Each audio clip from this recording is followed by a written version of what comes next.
Hello viewers, after watching this video lecture, you will get to know a good deal about the direct method of teaching English, the advantages and the disadvantages this method carries with it.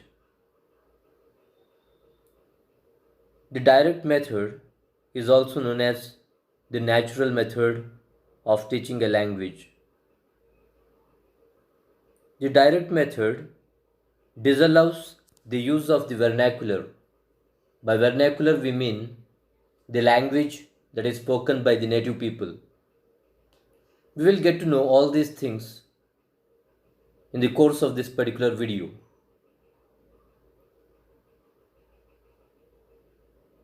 The direct method is also known as the natural method. As far as English language teaching is concerned, there have been quite a large number of methods. English భాష teach చేసే ఉద్దేశంతో రకరకాల methods ఉద్భవించాయి. ఏ method use చేస్తే బాగా త్వరితగతిన బాగా ఎఫెక్టివ్గా ఇంగ్లీష్ టీచ్ చేస్తే వీలవుతుందని చెప్పి రకరకాల మెథడ్స్ రావడం జరిగింది. ఇంతకుముందు పెట్టినటువంటి వీడియోలో grammar translation method or GT method అనే దాని గురించి చెప్పాను. ఈ వీడియోలో డైరెక్ట్ మెథడ్ గురించి మాట్లాడబోతున్నాను. డైరెక్ట్ మెథడ్కి ఇంకొక పేరుంది, అదేంటి అంటే natural method. The direct method follows the principle that the target language can best be taught by teaching the learners to listen, speak, read and write that language. మనం నేర్చుకుంటున్నటువంటి కొత్త లాంగ్వేజ్ని ఏమంటామంటే target language అంటాం. మరి direct method ఏ principal మీద ఆధారపడి ఉంది అంటే, ఒక కొత్త లాంగ్వేజ్ అంటే టార్గెట్ లాంగ్వేజ్ మనం నేర్చుకోవాలి అన్నప్పుడు అదే లాంగ్వేజ్ని వినడం, మాట్లాడడం, చదవడం, రాయడం చేయడం మూలన ఆ లాంగ్వేజ్ మీద మంచి పట్టు వస్తుంది. అంటే గ్రామర్ ట్రాన్స్లేషన్ మెథడ్లో మాదిరిగా ఇంగ్లీష్ ప్యాసేజ్ చదివేసి తెలుగులో చెప్పేస్తే ఏం రాదు. అలా కాకుండా ఇంగ్లీష్లో ఉన్నటువంటి ప్యాసేజ్ని ఇంగ్లీష్లో మనం వినాలి, మాట్లాడాలి, చదవాలి, రాయాలి. అలా చేసినప్పుడే ఈ ఎల్ఎస్ఆర్డబ్ల్యూ అన్నీ కూడా ఆ లాంగ్వేజ్లో చేసినప్పుడే ఆ లాంగ్వేజ్ మీద మనకు కంప్లీట్ కమాండ్ వస్తుందని చెప్పి డైరెక్ట్ మెథడ్ విశ్వసిస్తుంది. This method is widely being used to teach English in most developed countries. చాలా కంట్రీస్, ప్రపంచంలోని చాలా దేశాలు ఈరోజు ఇంగ్లీష్ నేర్చుకునే ప్రయత్నం చేస్తున్నాయి. కొన్ని for example England, America, Australia, Canada ఈ 4 మాత్రమే ఇంగ్లీష్ని లోకల్ లాంగ్వేజ్గా కలిగి ఉన్నాయన్నమాట. మిగతావన్నీ కూడా they have their own languages. Apart from their own languages they are trying to learn English. మరి వాళ్ళు కూడా 1960s, 70s వరకు గ్రామర్ ట్రాన్స్లేషన్ మెథడ్లోనే ఇంగ్లీష్ నేర్పించారు. కానీ ఇప్పుడున్నటువంటి లేటెస్ట్ టెక్నాలజీని ఉపయోగించుకొని ఈ డైరెక్ట్ మెథడ్ ద్వారా ఇంగ్లీష్ టీచ్ చేసే ప్రయత్నం వాళ్ళు కూడా చేస్తున్నారు డెవలప్డ్ కంట్రీస్లో. There is no place for the vernacular language in the English classroom. The advocates of the direct method, those who support the direct method, feel that mother tongue or local language should not enter the English classroom. ప్రాంతీయ భాష కానీ మాతృభాషకు కానీ English class రూమ్లో place లేదు. English class రూమ్లో కేవలం English వినబడాలి, మాట్లాడబడాలి, రాయబడాలి, చదవబడాలి అని చెప్పి నమ్మే వాళ్ళు ఈ డైరెక్ట్ మెథడ్ వాళ్ళు. They strongly believe that English should be taught only using English and no other language. No other language should be used to teach the English language. That is the philosophy of this particular method. English is taught by making the learner listen to, speak, read and write in English. This is the right order we follow while acquiring our mother tongue. మరి మనం మాతృభాష ఎలా నేర్చుకుంటామంటే we don't learn a mother tongue, we acquire it. ఎలా మనం తెలుగు భాష మీద కానీ ఉర్దూ మీద కానీ పట్టు సాధించామంటే ఇంట్లో పెద్దవాళ్ళు మాట్లాడే మాటలు విని వాళ్ళతో వచ్చి రాని భాషలో మాట్లాడి అలా నేర్చుకున్నాం. తర్వాత స్కూలుకు పోయాకనే మనం చదవడం రాయడం నేర్చుకున్నాం. అలా కాకుండా ఇంగ్లీష్ ఎలా నేర్పబడుతోంది అంటే ఫస్ట్ మనకు వినడం నేర్పించడం లేదు, మాట్లాడడం నేర్పించడం లేదు. స్కూల్కి పోతూనే మనకు రాయడం నేర్పిస్తున్నారు, తర్వాత చదవడం నేర్పిస్తున్నారు. అంటే ఫస్ట్ చేయాల్సిన పనులు అడ్వాన్స్డ్ స్టేజెస్లో నేర్పిస్తున్నారు, తర్వాత అడ్వాన్స్డ్ స్టేజెస్లో చేయాల్సినటువంటి పనులు ఫస్ట్లో చేస్తున్నారు. కాబట్టి దిస్ ఈజ్ అన్సైంటిఫిక్. అదే డైరెక్ట్ మెథడ్లో అయితే రైట్ వేలో LSRW, listening, speaking, reading, writing. First teacher చెప్తుంటే మనం వినడం, తర్వాత టీచర్ అడిగినటువంటి క్వశ్చన్స్కి మనం సమాధానాలు చెప్పడం, తర్వాత మాట్లాడడం కొద్ది వరకు వచ్చాక, విని అర్థం చేసుకోవడం కొద్ది వరకు వచ్చాక, తర్వాత చదవడం రాయడం అనేది. అంటే న్యాచురల్ వేలో మనం మాతృభాష ఎలాగైతే మనం నేర్చుకుంటామో ఫస్ట్ వినడం, తర్వాత మాట్లాడడం, తర్వాత చదవడం, తర్వాత రాయడం అని, అదే మెథడ్ ఈ డైరెక్ట్ మెథడ్లో యూస్ చేస్తాం. కాబట్టి న్యాచురల్గా మనం ఒక భాష నేర్పిస్తున్నాం. కాబట్టి this particular method has come to be known as the natural method. అంటే మదర్ టంగ్ ఎట్లా మనం అక్వైర్ చేస్తామో దాదాపు అదే మెథడ్లో మనకు టార్గెట్ లాంగ్వేజ్, న్యూ లాంగ్వేజ్ కూడా నేర్పించే ప్రయత్నం ఈ మెథడ్లో జరుగుతుంది. ఈ మెథడ్కు చాలా అడ్వాంటేజెస్ ఉన్నాయి. The direct method or the natural method carries with it a good number of advantages. అలాగనే ఈ మెథడ్కు డిసడ్వాంటేజెస్ ఏం లేవా అంటే ఉన్నాయి. అడ్వాంటేజెస్ ఏంటి, డిసడ్వాంటేజెస్ ఏంటి అనేది మనం నెక్స్ట్ స్లైడ్స్లో చూద్దాం. The most important advantage of this method is learners can learn the target language just the same way as they acquired their mother tongue. ఈ మెథడ్లో ఉన్నటువంటి అతి ముఖ్యమైనటువంటి అడ్వాంటేజ్ ఏంటంటే మనం మదర్ టంగ్ ఏ విధంగా అయితే నేర్చుకుంటామో అదే విధంగా మనకు కొత్త లాంగ్వేజ్ అంటే టార్గెట్ లాంగ్వేజ్ కూడా నేర్పించడం జరుగుతుంది. ఫస్టే మనకు రాయడం చదవడం నేర్పించకుండా ఫస్ట్ మనకు సింపుల్ విషయాలు చెప్పి మనకు అర్థమయ్యేలాగా నేర్పించడం, తర్వాత మన చేత చెప్పించడం. అంటే first listening, then comes speaking, then comes reading and then comes writing, LSRW. So this is the real order, this is the natural order of learning a language. ఈ ఆర్డర్లో మనం నేర్చుకుంటే చాలా ఈజీగా నేర్చుకోగలుగుతాం. Neither the teacher nor the learners are allowed to use the vernacular. Vernacular అంటే స్థానిక భాషలు. ఈ ఇంగ్లీష్ క్లాస్ రూమ్లో డైరెక్ట్ మెథడ్లో ఇంగ్లీష్ నేర్పించబడే క్లాస్ రూమ్స్లో ఉండే ఇంకొక ప్రత్యేకత ఏంటి అంటే అటు టీచర్ కానీ ఇటు స్టూడెంట్స్ కానీ ఇంగ్లీష్ కాకుండా ఏ ఇతర భాషని యూజ్ చేయడం జరగదు. ఫలితంగా ఏమవుతుందంటే ఇంగ్లీష్ మాట్లాడడం అలవాటు అవుతుంది. అంటే యూజ్ అనేది చాలా ఇంపార్టెంట్. ఒక లాంగ్వేజ్ని మనం ఎక్కువ ఎక్స్పోజ్ అయ్యే కొద్దీ ఆ లాంగ్వేజ్ మనకు ఈజీగా అలవర్చుకోగలుగుతాం. కాబట్టి ఇక్కడ ఉన్నటువంటి ప్రిన్సిపల్ అదే, కేవలం మన భాషలో మాట్లాడడం కాకుండా ఇంగ్లీష్లోనే మనం వినడం మాట్లాడడం ద్వారా it becomes quite natural for us to speak in English. Audio visual aids are used to avoid the use of the vernacular.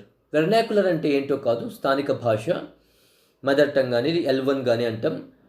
మరి మనకు గ్రామర్ ట్రాన్స్లేషన్ మెథడ్లో టీచ్ చేసే టీచర్ ఏం చేస్తారంటే ఏదైనా కష్టమైనటువంటి పదం వచ్చినప్పుడు దాని అర్థాన్ని మనకు మన భాషలో అంటే తెలుగులో వివరించడం జరుగుతుంది. కానీ డైరెక్ట్ మెథడ్లో ఇంగ్లీష్ టీచ్ చేసేటప్పుడు కొన్ని కష్టమైనటువంటి పదాలు వస్తే అక్కడ కూడా మన L1 యూస్ చేయకుండా, వెర్నాక్యులర్ యూస్ చేయకుండా, మదర్ టంగ్ యూస్ చేయకుండా ఎలా చేస్తారు, ఎలా మేనేజ్ చేస్తారు అంటే by making use of audio visual AIDS. Pictures కానీ లేకపోతే సౌండ్స్ కానీ లేకపోతే యాక్షన్స్ కానీ మెమోనిక్స్ కానీ యూస్ చేసి మదర్ టంగ్ యొక్క అవసరం లేకుండానే మనకు తెలియజెప్పే ప్రయత్నం చేస్తారు.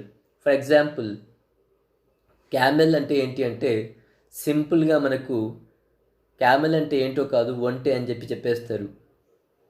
దీనివల్ల ఏమవుతుందంటే ఒంటె అనేది ఈజీగా అర్థమైపోతుంది.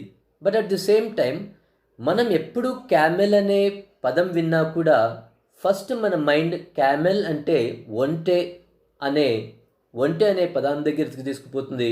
ఆ ఒంటె అనే పదం మనకు మైండ్లో స్ఫురించినాక తర్వాత ఆ ఒంటె యొక్క పిక్చర్ మన మైండ్లో ఏర్పాటు కావడం జరుగుతుందన్నమాట. అంటే మనకు మైండ్లో మీరు ఎప్పుడైనా చూసింటారు, మనం ఇంగ్లీష్లో మాట్లాడేటప్పుడు ప్రతి దాన్ని మనం తెలుగులో ఆలోచించుకుని ఇంగ్లీష్లో మాట్లాడడం జరుగుతుంది. It is just because of this. ఒక పదానికి దాని అర్థానికి ఉన్నటువంటి లంకె మనకు మైండ్లో డైరెక్ట్గా రాకుండా మధ్యలో తెలుగు అనువాదం వచ్చే తర్వాత ఆ పిక్చర్ ఏర్పాటవుతుంటుంది. అలా కాకుండా what happens in direct method is we have a direct connection between the word and the thing represented by it. For example, camel అన్నప్పుడు ఒంటె అనే యూజ్ చేయకుండా డైరెక్ట్ ఒంటె యొక్క బొమ్మ చూపించడం ద్వారా ఏమవుతుందంటే మనకి ఎప్పుడైతే క్యామెల్ అనే శబ్దం వినపడుతుందో ఆటోమేటిక్గా ఈ ఒంటె యొక్క పిక్చర్ మన మైండ్లో మెదులుతుంది. అంటే what we are doing here is we are creating a direct connection between the word and the thing that it symbolises. ఒక సౌండ్కి దాని రెఫరెంట్కి మధ్య ఉన్నటువంటి సంబంధం డైరెక్ట్గా ఏర్పాటవుతుంది. కాబట్టి తర్జుమా చేయకుండానే మైండ్లో ట్రాన్స్లేషన్తో అవసరం లేకుండానే డైరెక్ట్ ఇంగ్లీష్లో మనం వినడం, అర్థం చేసుకోవడం, మాట్లాడడం సాధ్యమవుతుంది. Then when we use the direct method to teach English, the mother tongue influence can be reduced. First language L1 అంటాం. L1 తెలుగు కానీ, ఉర్దూ కానీ, తమిళం కానీ, కన్నడం కానీ, మలయాళం కానీ ఉంటుంది. అలాంటి విద్యార్థులు ఇంగ్లీష్ నేర్చుకున్నప్పుడు వాళ్ళ మదర్ టంగ్ యొక్క ప్రభావం వాళ్ళు మాట్లాడే ఇంగ్లీష్లో కూడా ఉంటుంది. దాన్ని ఏమంటామంటే we call it MTI or mother tongue influence. తెలుగులో ఎప్పుడు మాట్లాడేవాడు ఇంగ్లీష్ మాట్లాడుతున్నా ఆ రాగాలు అవి వస్తుంటాయి. దీన్ని ఏమంటామంటే మదర్ టంగ్ ఇన్ఫ్లుయెన్స్ అంటాం. డైరెక్ట్ మెథడ్లో ఇంగ్లీష్ నేర్చుకోవడం ద్వారా ఈ మదర్ టంగ్ యొక్క ఇన్ఫ్లుయెన్స్ని చాలా వరకు తగ్గించవచ్చు. Another great advantage of this particular method called the direct method is this can be used in heterogeneous classes. Heterogeneous classes అంటే ఏంటి అంటే క్లాస్ యొక్క కాంపోజిషన్, మన క్లాస్లో ఉన్నటువంటి వాళ్ళందరూ కూడా తెలుగు వాళ్ళు అయినప్పుడు గ్రామర్ ట్రాన్స్లేషన్ మెథడ్లో టీచ్ చేస్తే ఒక అర్థం ఉంది. కానీ మీరు టీచ్ చేస్తున్నది ఏదో కేంద్రీయ విద్యాలయం అనుకోండి, అక్కడ 5 మంది పంజాబీస్, 5 మంది కాశ్మీరీస్, 5 మంది గుజరాతీస్, 5 మంది తమిళియన్స్, 5 మంది తెలుగు వాళ్ళు ఉన్నారు. అక్కడ మీరు తెలుగులో టీచ్ చేస్తే వాళ్ళకి ఏం అర్థం కాదు. కాబట్టి you have to necessarily teach them in English. Then only all these groups can understand what you are saying. Like I already told you, this particular method called direct method or the natural method comes with its own disadvantages. మనందరికీ తెలుసు, no system can be perfect అని. ఏది కూడా perfect అయితే కాదు. అలాగనే direct method కానీ natural method కానీ ఎంత మంచిదైనప్పటికీ కూడా it has got its own disadvantages. దానికి కూడా కొన్ని లోపాలంటూ ఉన్నాయి. It is okay, no doubt good method, but at the same time it accompanies quite a few disadvantages. ఏంటవి అంటే this method can not be used in large classrooms. Classroom ratio. A healthy classroom is one where the ratio of teacher taught is 1:35 or 1:40. మరి 40 కంటే ఎక్కువ, సే 50, 70, 80, 100 students ఉన్నటువంటి క్లాస్లో మనం pictures చూపించడం, actions చేయడం, తర్వాత ఇవన్నీ కూడా చేయడానికి వీలు పడదు. So the most important disadvantage of this particular method is that it cannot be used in large classrooms like we have here in India. Another thing, ఇందాక నేను చూపించాను. క్యామెల్ అంటే ఏంటి అంటే క్యామెల్ పిక్చర్ చూపించాను. సో ఇవి కాంక్రీట్ థింగ్స్ అంటాం. Concrete things అంటే things having colour, shape of their own. అలాంటి భావనలన్నీ కూడా అలాంటి వస్తువు. కార్ అంటే ఏంటంటే కార్ బొమ్మ చూపించచ్చు. బైక్ అంటే ఏంటంటే బైక్ బొమ్మ చూపించచ్చు. హౌస్ అంటే ఏంటి అంటే హౌస్ బొమ్మ చూపించచ్చు. ఇవన్నీ కూడా కాంక్రీట్ థింగ్స్. అలా కాకుండా abstract ideas can be taught using audio visual aids. For example శాంతి అంటే ఏంటి, అలాగనే ప్రేమ అంటే ఏంటి, కోపం అంటే ఏంటి, క్రోధం అంటే ఏంటి అన్నారనుకో, మనం పిక్చర్స్ అయితే చూపించలేం. The teacher has to do a lot of preparation for this class. ఒక టీచర్ ఏమాత్రం మదర్ టంగ్ యూస్ చేయకుండా నేను ఇంగ్లీష్లోనే టీచ్ చేస్తాను అన్నప్పుడు ఏవి ఎయిడ్స్ తయారు చేసుకోవాలి, వాటిని సరైనటువంటి వేలో యూస్ చేయాలి. తర్వాత first of all he should have a good command on the English language himself. English మీద ఫస్ట్ ఆఫ్ ఆల్ తనకు మంచి పట్టు ఉండాలి, ఇంట్రెస్ట్ ఉండాలి, లవ్ ఉండాలి. తర్వాత విద్యార్థులందరినీ కూడా ఇన్స్పైర్ చేయగలిగే సత్తా అతనికి ఉండాలి. తర్వాత అక్కడ ఉన్నటువంటి పరిస్థితులు మారే కొద్దీ తన చాకచక్యంతో అక్కడ ఉన్నటువంటి యూస్ ఆఫ్ ఏవి ఎయిడ్స్ని కూడా మార్చుకునే కెపాసిటీ అతనికి ఉండాలి. Then only this method works. There is a possibility of the pupils becoming passive. ఇటు టీచర్ మదర్ టంగ్ యూస్ చేయకూడదు, స్టూడెంట్స్ కూడా మదర్ టంగ్ యూస్ చేయకూడదు.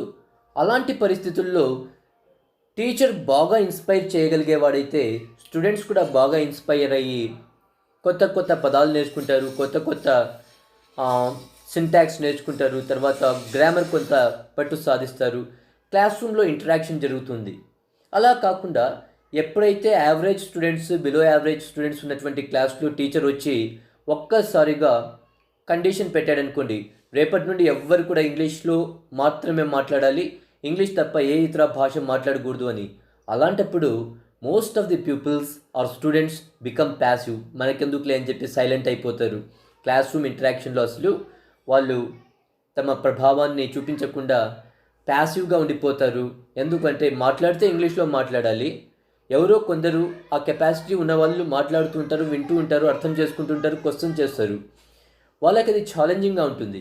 At the same time average and below average students ఒకవేళ inspire చేయగలిగితే teacher, వాళ్ళు కూడా కొంతమేర నేర్చుకుంటుంటారు. కానీ ఒకవేళ టీచర్ వాళ్ళ పట్ల సరైన అవగాహన చూపించకపోతే, సరైనటువంటి ఇంట్రెస్ట్ చూపించకపోతే వాళ్ళు పూర్తిగా ప్యాసివ్ అయిపోయే ఆస్కారం ఈ మెథడ్లో ఉంది. Thanks for watching. Subscribe to my channel. Thank you.